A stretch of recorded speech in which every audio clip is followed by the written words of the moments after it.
इसलिए हिमाचल वालों से कहता हूं कि दिल्ली में जो आपदा है, इस आपदा से मुक्ति दिलाओ, कमल खिलाओ और दिल्ली को भी सुंदर बनाओ, स्वच्छ बनाओ।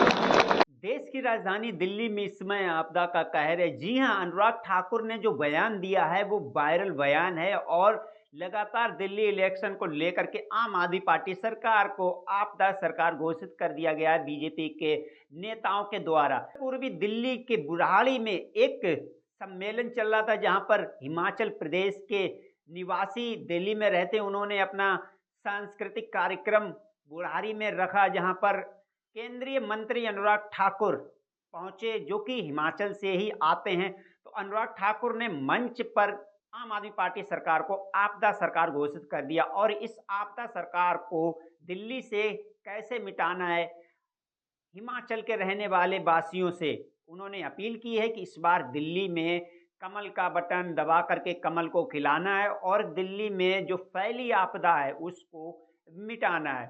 मीडिया में बात करते हुए भी अनुराग ठाकुर ने यही कहा। ये सुनिए अनुराग ठाकुर जी क्या कह रहे हैं अपने बयान में। एक बार 25 साल वाली तालियां बज जाए नीचे से जरा।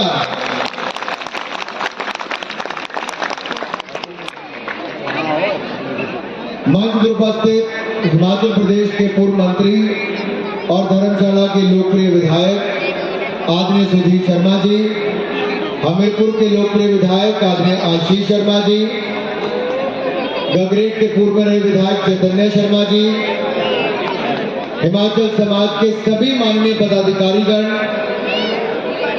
आदर के होके मेरे सभी देवतुल्य भाई और बहनों और मीडिया से आए हुए मेरे प्रिय मित्र, हिमाचल समाज से जुड़ा हुआ कोई कार्यक्रम होता है तो चाहे देश में मेरा कहीं पर भी कार्यक्रम हो, अपना समाज, अपने परिवार अपनी ओर खींच कर ले आते हैं और हम सारी मीटिंगें रद्द करके आपके बीच में उपस्थित हो जाते हैं। ये आपका प्यार और आशीर्वाद ही है कि आज चाहे हम अपने प्रदेश से दूर हों, लेकिन दिल्ली में भी हिमाचल वालों की धूम है। और ये इसलिए है कि देश के किसी कोने में जाओगे, हिमाचल वालों का नाम आता है तो एक बात सबसे बढ़कर आती है कि हिमाचल के लोग मेहनती हैं, हिमाचल के लोग ईमानदार हैं, हिमाचल के लोग देशभक्त हैं और अपने देश को आगे बढ़ाने के लिए कुछ भी करने के लिए तैयार हिमाचल के लोग। इसलिए हिमाचल वालों से कहता हूं कि दिल्ली में जो आपदा है, इस आपदा से मुक्ति दिलाओ, कमल खिलाओ और दिल्ली को भी सुंदर बनाओ, स्वच्छ बनाओ। ये मैं इसलिए कह रहा हूं, छोटा सा उदाहरण देता हूं हिमाचल प्रदेश। 5 साल आपने डबल इंजन की सरकार देश और दिल्ली में दी, देश और प्रदेश में हिमाचल में दी। इन 5 वर्षों में हिमाचल में क्या आया? देश का सबसे बड़ा अस्पताल 1762 करोड़ रुपए का एम्स अस्पताल हमने बिलासपुर में बनाकर तैयार कर दिया है। 500 करोड़ रुपए का पीजीआई अस्पताल ऊना में बनकर अगले साल तैयार हो जाएगा। केवल 2 मेडिकल कॉलेज थे, अब 4 मेडिकल कॉलेज और खोल दिए हैं, ये भी करके दे दिया है। जब 4 की बात करता हूं तो 4 लेन सड़कें हमने कीरतपुर से लेके बिलासपुर की पूरी कर दी। जो 3 घंटे का समय लगता था, अब 30 मिनट में कीरतपुर से बिलासपुर पहुंचने का काम हो जाता है। हमने पठानकोट से लेकर मटौर तक 4 लेन हाईवे बन रहा है, मटौर से लेकर मंडी तक 4 लेन हाईवे बन रहा है, मटौर हमीरपुर बिलासपुर शिमला ये भी 4 लेन का काम पूरे जोर शोर से चल रहा है मेरे भाइयों का। किसी भी कोने में देखोगे तो मनाली जाने के लिए सड़कें भी 4 लेन हाईवे कीरतपुर बिलासपुर मंडी मनाली बन रही है। 70 सालों में कोई रेलवे लाइन अंग्रेजों के बाद मुश्किल से बन पाई थी। आपने मुझे सांसद बनाया, मैंने नंगल से ऊना और ऊना से आमबिंदौरा और अब दौलतपुर चौक ट्रेन पहुंचा दी। अगले 2 सालों के बाद हम पठानकोट की रेलवे लाइन के साथ तलवाड़ा में भी रेलवे लाइन को जोड़ देंगे। देश की सबसे आधुनिक, आरामदायक और तेज चलने वाली ट्रेन वंदे भारत, जो देश की चौथी ट्रेन चली, वो चौथी ट्रेन कहां से चली? हमारे नई दिल्ली से आमबिंदौरा ऊना तक के लिए मात्र 4.5 पौने 5 घंटों में ऊना पहुंचाने का काम हम यहां से करते हैं। आप हवाई जहाज लेकर जाओगे तब भी ज्यादा टाइम लगेगा, लेकिन वंदे भारत में जाओगे तो जल्दी हिमाचल पहुंच जाओगे। एक नहीं, अनेकों सुविधाएं, IIIT बना दिया, IIT बना दिया, IIM बना दिया, सेंट्रल यूनिवर्सिटी देहरा में बना दी।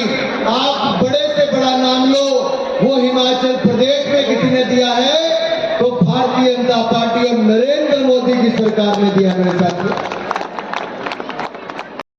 आजकल हिमाचल रे चर्चे तो ऐक रहे हैं पूरे देशात, पर कजो ऐक रहे हैं, वो लिख रहे हैं टॉयलेट सीट टैक्स लगाई क्या? खाने पीने पर का टैक्स लगाया, जब कटने जाओ तो किस पर भी टैक्स लगाई क्या? और यही नहीं, और तो और समोसे सुना था कि चाय के साथ मिल जाए, लेकिन समोसों पर CID जांच बिठाते सुधीर जी। ये समोसों का ही पैकेट था कि पैकेट में समोसों के अलावा कुछ और था जो गायब हो गया।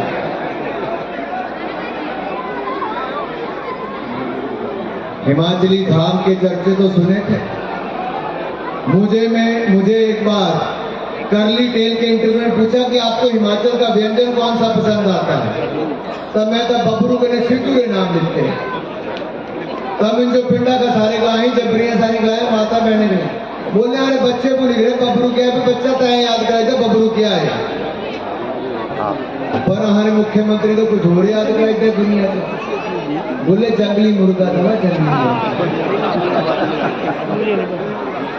ये अंतर है दो सरकारों में। वहां पे सारे कामकाज ठप हो गए, हिमाचल का विकास थम गया, और एक ऐसी सरकार आई, अगर केंद्र से पैसा ना मिले तो हिमाचल में तो विकास कार्य ठप हो जाए। हम लोगों ने 2700 करोड़ रुपए की प्रधानमंत्री ग्रामीण सड़क योजना में सड़कें और नई मंजूर करवा दी। 2700 नए मकान हमने आपदा के समय हिमाचल को दिला दिए, और अब इसी साल मोदी सरकार ने 63,000 नए मकान गरीबों को मंजूर करके दे दिए। 63,000 मकान मंजूर करके। लेकिन हिमाचल के मेरे भाइयों बहनों, आप सोचिए, आप हिमाचल छोड़कर आए थे जब सड़कें नहीं थी, पानी की सुविधा नहीं थी, स्वास्थ्य की सुविधा नहीं थी, अच्छे शिक्षण संस्थान नहीं थे। अब हमारा हिमाचल अन्य राज्यों से पीछे नहीं, आगे बढ़ा है, और ये निरंतर देन भारतीय जनता पार्टी की समय समय पर है। आज जब मैं हिमाचल के लोगों को एक समाज के कार्यक्रम में यहाँ जुटता देखता हूँ, तो मैं अपने भाइयों को कई बार कहता हूँ कि आपने सबसे बड़ा योगदान अगर कोई किया है तो अपने राज्य से सैकड़ों किलोमीटर दूर मेरे इन हिमाचल के भाइयों बहनों को एक छत के नीचे इकट्ठा करने का काम किया। इसके लिए मैं आपको साधुवाद देता हूँ। और हिमाचल समाज ने प्रयास किए, अगर आप नहीं आते तो शायद ये कार्यक्रम सफल ना होता। यहां से लेकर जहां से एंटर करो उसके बाहर भी लोग खड़े हैं, और पीछे खाने वाला स्थान भी पूरा भरा है। इस सफल कार्यक्रम की मैं आपको बहुत बहुत बधाई देता हूं। और एक बधाई और दूंगा, वर्ष 2025 की शुरुआत हुई। वर्ष 2025 आप सबके लिए शुभ हो, मंगलमय हो, और चंद दिनों के बाद लोहड़ी और मकर संक्रांति है, उसकी भी आपको बहुत